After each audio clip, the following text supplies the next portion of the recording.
Míša a protože se mi poslední zážitek se společností Adrop strašně líbil, domluvili jsme se na další spolupráci a ne náhodou se teda nacházím přímo před Hammer centrem v Horních Počernicích, kde si užiju jízdu Hammerem H2. Mám tady s sebou dvě svoje spolujezdkyně, mamku a Ivanku. A jako pomoc, jako štáb jsem si pozvala Dominika s Danem. Ahoj. A jdeme na to! Tak, to je on, tady tím pojedete. Super.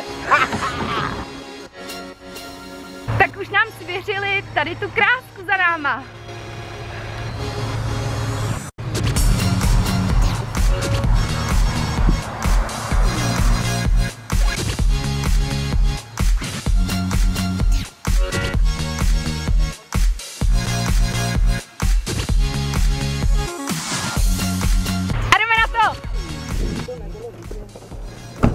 Bude tu trať, kterou pojedete vy.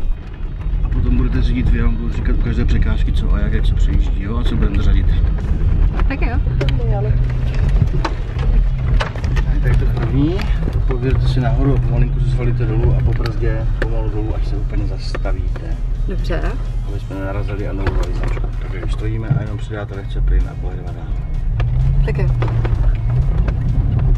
Jsem zabila vyčula, když jsme šli. Bych mohla znovu. Ježiši, tak to ti nezávidím. To mi to přejde, ti dám ten nebíše. To se ti pak vyletí i na velkou. Ale jede s náma pan potom, že? On bude, musí s náma jezdit. Já pojedu pořád s váma. Tak, tady si zařadíme, aby jsme to vyjeli. Pátky na výšku. Cože jsme udělali? Zavřeli jsme si zadní diferenciál. To já vám vysvětlím, vždycky vám řeknu, co znáškou. A pak jenom držíte plyn a to auto prostě jede samo.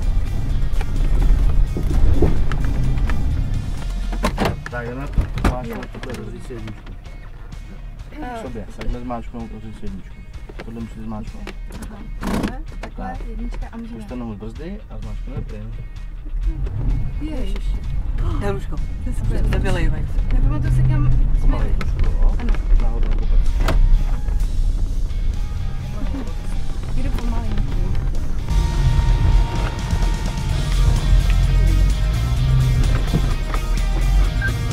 A přidáme trošku plyn, trošku. A jedeme, no? Ale to tam. Může srovnáno. Ty jsi nepřipoutala? Ivanka říkala, že nás pan zavře, to prý stačí. Pomalíme znova.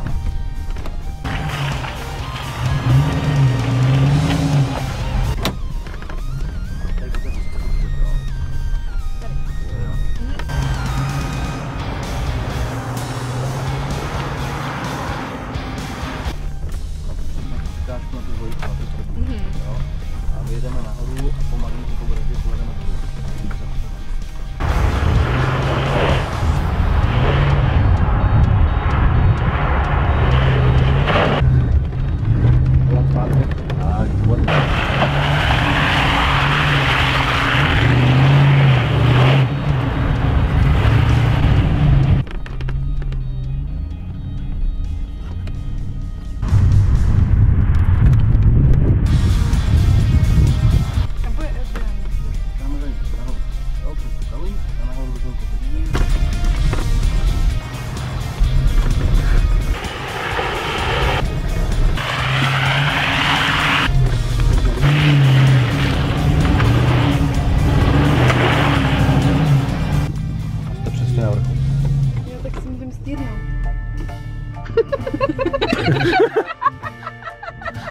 A tím kam jedu, dobrý.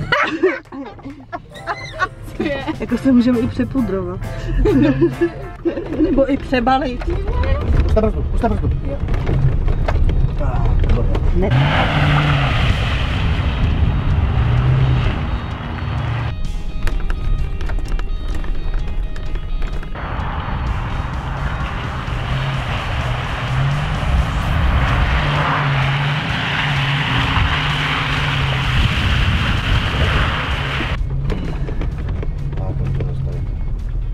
To uteklo. Tak jsem porušil, víš, jo. Máš červenou, šlápni na brzdu. Dobrý. Na brzdu, ne na plyn. No, to je ono. Dej, uteklo teda. Dobrý. A můžu dát nohu dolů? Jo. Tyjo, tak už je to za mnou. Musím říct, že to byl teda neuvěřitelný zážitek. Fakt jsem se chvílema dost bála. Myslela jsem si, že holky budou trošku panikařit. Mamka mě normálně během mýho řízení jako okřikuje a hrozně mi do toho jako mluví. Tak jsem myslela, že to bude i tady, ale ona opravdu jako vůbec nemluvila, což mě jako docela vyděsilo. Ivanka má rozdrcený stehna.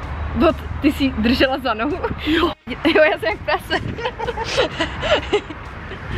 Co mě překvapilo, že je to automat. Automat jsem řídila teda poprvé, takže ten začátek byl takový trochu zmatečný, ale nakonec jsem to zvládla. Byl to fakt nářez.